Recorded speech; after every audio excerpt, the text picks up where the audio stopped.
Hello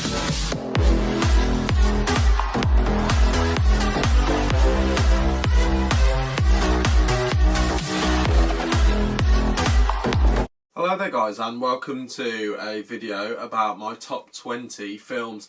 Now a top 10 just feels too short. Also with a top 10 they're gonna be perfect films. Top 20 you could have a few flaws with them.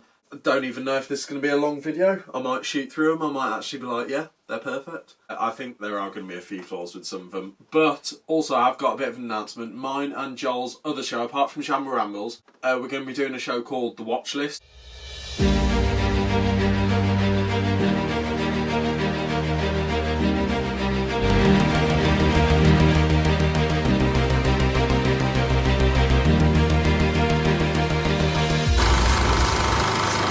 Which is basically just where we pick films and just review them and do them in an episodic format. Hope you enjoy that. Let's get into my top 20 films. In at number 20 is Scarface, starring Al Pacino. Now this is a very, very famous film. And people think it's actually just full of machine guns. Say hello to my little friend! Actually isn't. It really surprised me. I watched this film about 3 days ago. It really surprised me. There's very little actual violence in it. Don't get me wrong, the stuff there is good. Like, fuck me, it's extreme. It did really surprise me. There's not actually that much violence in it. Nearly 3 hours, but it flew by. So for me, I probably see this being one of those films that I put like at the bottom of my top 20. But I feel like as I watch it more, it will go up and up. Because normally a big problem for me is films that drag. And that for me didn't at all, and Al Pacino was fantastic. Next is a Quentin Tarantino film that I actually find underrated, and also it's one of my favourite performances by an actor. Christoph Waltz in Inglorious Bastards. Wow, that opening scene, the music, the suspense, fucking nailed it. Now Quentin Tarantino isn't one of my favourite directors. He's one of the best. His films are some of the best quality you'll ever see. I just think he's a bit of a twat, and that really puts me off some of his films, so I find Pulp Fiction so overrated. Next is my favourite Tarantino film, Django Unchained. Pretty much flawless. The cinematography, the writing, every scene is warranted. This is the best dialect, and it's just the best film Tarantino's ever done. And Leonardo DiCaprio, that famous scene where it smashed his hand. Hey! Lay your palm flat on that tabletop! And all the memes out of that scene. Fucking quality. Next, talking to Leonardo DiCaprio, is The Departed. Now this is a film by my favourite director of all time, Martin Scorsese. I know this is actually a film that a lot of people these days are hating on. I do see quite a lot of things about it being overrated, the writing not being good, Leo only being okay in it. I think he plays this copper that's being driven around the bend amazing. That's my favourite part of it. It's how angry Leo's getting in it. Why don't you just give me a bottle of scotch and a handgun to blow my fucking head off? One of his best performances, definitely. Next, Batman Begins. Wow. Now, Batman Begins, when I first saw it, it kind of reminded me of Superman Returns in that kind of way. I mean, they were filmed in very similar times. Just the look of it, the feel of the story, the fact that, in a sense, they're both coming back. Like, I know he's only just starting out as Batman in Batman Begins, but it just feels like, as a kid, he was, like, quite a brave kid and dealt with things quite well, and then gets weak as he gets older and then comes back. It kind of reminds me of Superman Returns, which I also love, but Batman Begins. Fuck me, it's a quality film. I never said thank you.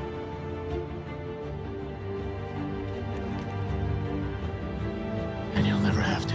Next is The Revenant, the most beautiful film of all time. The cinematography is off the charts gorgeous, and quite right that Leo won the Oscar for that. It shouldn't have been his first Oscar. He definitely should have had one before it. Amazing. I will say about The Revenant, it does drag. There's a few scenes where it does drag. Next, I don't have the individual copy of it, but it's in this part of the box set. It's Casino Royale, which is easily the best James Bond film of all time, and also Daniel Craig's best performance, I think. I did like him in Knives Out. I do like Layer Cake. I do like Daniel Craig. He's the best James Bond for me, in that he plays kind of like an evil James Bond. The fact that Lashif and Bond feel like perfect rivals. They both feel like they're both dark and just brilliant. Perfect fit for a Bond villain. Oops. Obviously, Mads Mikkelsen is an amazing actor, and Daniel Craig as the rival, brilliant. And all the hate he got for it, didn't deserve it. Next is one of the best horror films of all time, Halloween. My flaw with it, the acting. Okay? What's her name? Is it Nancy Loomis? Yeah, but I've seen you stuck in plenty of other positions. My parents are gone. Oh, that's fabulous. When did they leave? She is terrible in some scenes. Jamie Lee Curtis actually says that she's horrified by her performance in this. Jamie Lee Curtis, alright, yeah, some scenes that she's a bit whiny in it. I think she plays like the getaway girl, the intelligent virgin really well in it. Next is the best Ridley Scott film ever made, and also possibly the most suspenseful, Alien. Alien is essentially flawless. The writing, the pacing, the action, the cinematography, the look of the xenomorph, it's amazing. There's only one problem with it. When Nostromo explodes, that looks like shit. That is the only thing in that film that does look like shit. That's the only thing that stops me from calling this film perfect. Next is a film that I actually do think is perfect. Raging Bull. Robert De Niro. A lot of, like, I know my mum, for example, really thinks that, like, she likes him, but a lot of his performances are very samey. Don't get me wrong, they are. Like, it's New York gangster in all of them. But fucking hell, the amount of weight he put on for this, and then the peak condition he was in for it, amazing performance. Joe Pesci playing his brother. Now, in Goodfellas and Casino, they work well as friends. Like, they do work very well as friends. As brothers, you don't question it. They look nothing alike. They sound nothing alike. But it just works so much better. So yeah, Raging Bull, I think, was flawless. Now, this is Leonardo DiCaprio's best performance of all time. The Basketball Diaries. Jesus Christ. This film, when he's at the end and he's screaming on his mom's doorstep. Wow. Like, I know he got nominated for Gilbert Grape, and I love Gilbert Grape. That film, again, it's so close to top 20. But the only thing that lets that down is some of the writing. This, the writing, the acting, the cinematography, the pacing, everything about it's amazing. I just stuck it on because I saw it was Leonardo DiCaprio and Mark Wahlberg. And also I have a massive amount of respect for the actual Jim Carroll, who it is based on. Because he's actually in a scene with Leo, shooting up heroin, like showing like the dirt, the real horror of what heroin does and where it takes you. And just the fact that they showed that and he agreed to be in it, massive amount of respect. Okay, this film, it's very controversial. A lot of people find it unwatchable because of how creepy it is. I am soon going to get it tattooed on my hand. I'm going to have a hand tattoo of the opening shot of the four boys walking out in silhouettes. A Clockwork Orange. Never have I seen a film where you watch someone rape someone, you watch someone beat up an old man, you see him steal cars, you see him beat up homeless people, you see him do all sorts of fucked up shit. Never do you think, oh, he's alright. Malcolm McDowell plays him fantastically. This is one of those performances. This and Christian Bale in American Psycho are two performances that I think are Oscar worthy, and it's awful that they weren't nominated. Stanley Kubrick, fucking genius. Next is, again, one of the best horror films of all time. I think this is one of the best paced films of all time. And I have actually got a tattoo of it here. Psycho. I think Psycho is, again, flawless. Janet Leigh, she's not actually in the film that much, but what she's in that scene, the best scene in the film for me is not the shower scene, It's not the Arbogast scene, it's not the scene at the end with Mother, the scene where Anthony Perkins and Janet Leigh are just talking, and then she brings up the idea of a institution. People always call a madhouse someplace, don't they? Put her in someplace. That scene is some of the best acting, and it will never be rivalled. Amazing film. If you haven't seen Psycho, you haven't watched a film. Now, this film, again, very controversial of its time. Some of the content is very graphic, but again, flawless film. Taxi Driver. Robert De Niro is good. I wouldn't say he's amazing in it. I love the film. The film itself is amazing. A film that I need to watch it again, and me and Joel are going to do a watch list episode of it. Drive, with Ryan Gosling. Taxi Driver kind of reminds me of that, because it's a film about a loner man. Obviously, like, they both drive, but it's the fact that they both just don't seem to talk, and they're both just sort of like, because they're both very good looking. Like, in Drive, Ryan Gosling's very good looking. Taxi Driver, Robert De Niro is very good looking. And they both sort of just like go around with this smarmy smile, looking like they think they're fucking players. And that kind of gets on my nerves a bit in Taxi Driver. It got on my nerves massively in Drive. Like, Drive, I found it pretty much unwatchable for the first half an hour. And then it got brilliant. But it's still, for me, it felt overrated. But I am going to go and watch it again with Joel. But Taxi Driver, there's just something about it that enthralls you. And it might be because it's original. Whereas Drive, it was like, it reminded me of Taxi Driver. I'd rather go and watch Taxi Driver. That's the best way I can describe it. But yeah, Taxi Driver, my only flaw with it is, in some bits, Robert De Niro, the way he doesn't talk and just sort of like smiles, gets annoying. But it has got the funniest scene I've ever seen in the film, where he's looking up at the secret agent and just like smiling at him. That's fucking hilarious.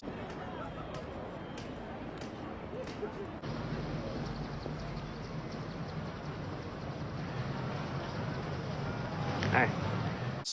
So like the build-up of him smiling at people and then smiling at him, it does work. And yeah, it might just be me thinking too much about it, but yeah, that is my only criticism of it. Next is the best horror film ever made, and also the best Kubrick, The Shining.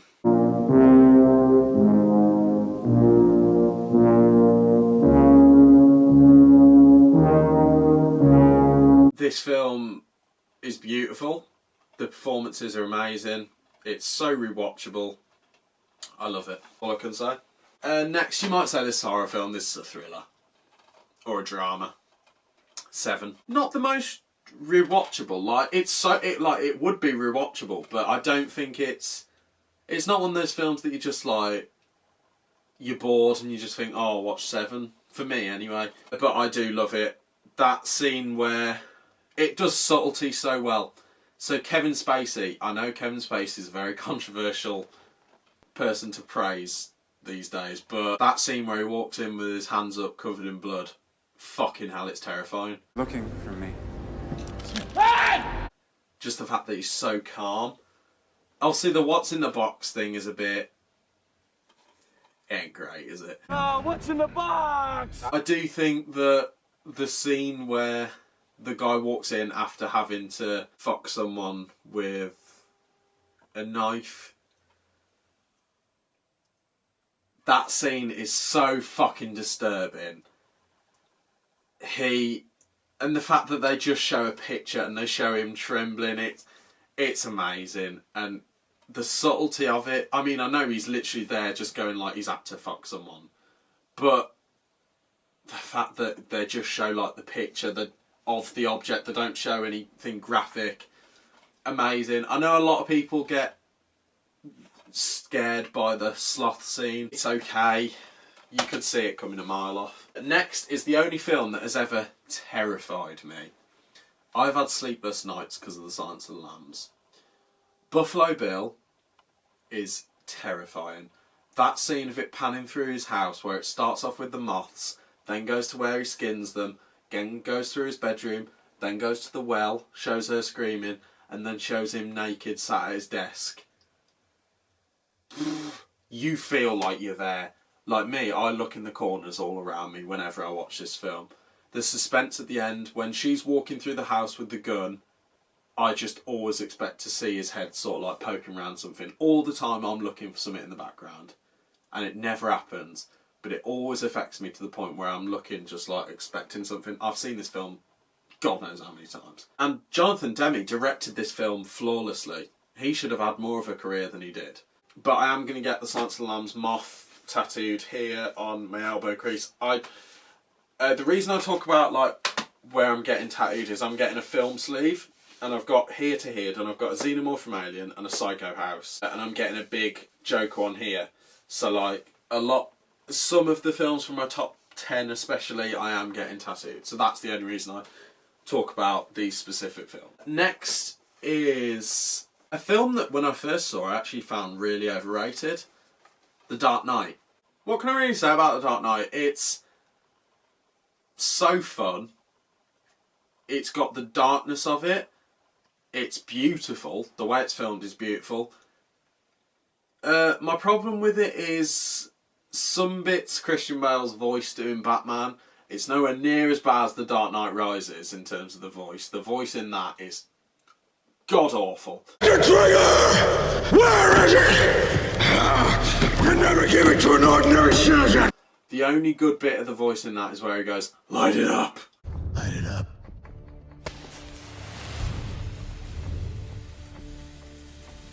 For the most part, he's very good. Christian Bale is my favourite Batman. But the only thing is, there's a couple of bits. There's one at the beginning where he goes, I'm wearing hockey pads. I don't like that bit. I think Heath Ledger is the thing that makes this film. If it didn't have a stellar performance as the Joker, it wouldn't have worked anywhere near as well as it does. Because when you hear that little bit of music, that slight sort, it just sounds like someone's turned up a little pitch in your ear. It's such a weird sound, but you know that means the Joker in The Dark Knight, and I love that.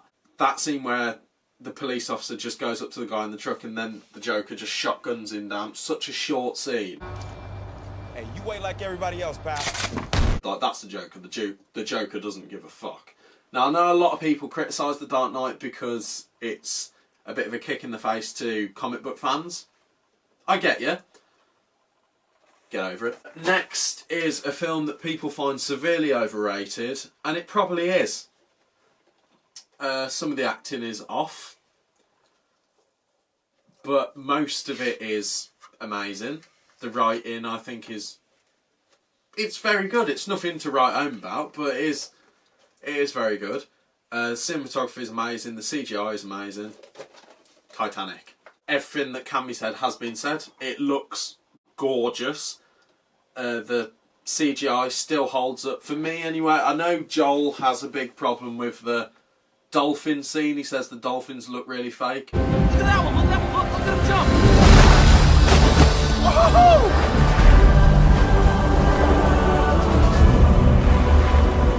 I can't see it personally. For me, that's one of the scenes that really does stand out. The $1 million shot, there's the one funnel that's got the awful CGI smoke, and some of the people walking around, they do look like GTA people.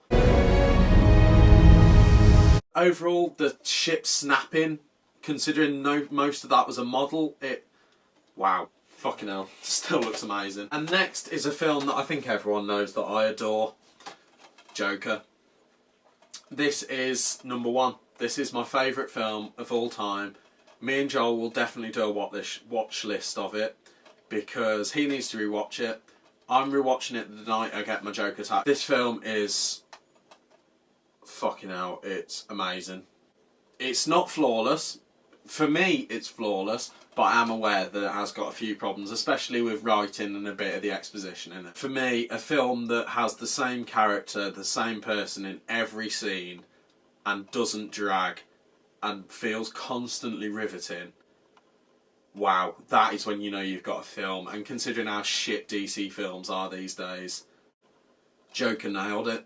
Todd Phillips, I cannot wait to see what that guy does with his career next. So, yeah, those are my top 20 films of all time. I don't know how much that could change. Obviously, the one that I have said I could see going up further is Scarface. But we shall see. There's plenty more films that I've got to watch. My honourable mentions, if I'm looking on my top shelf, would probably be Forrest Gump, Hereditary, Gilbert Grape, American Psycho, and Nightcrawler. Yeah, alright, there's 5 honourable mentions. So, hope you enjoyed this video, guys. Don't forget to like, subscribe, comment down below what you thought of it, and also let me know what your favourite films are. I'd be really interested to know. Cheers, guys. Write my rhymes in a death note. Kill a career, but you already know. It's time to stop thinking that you're making dough. Just please do as I say so and go.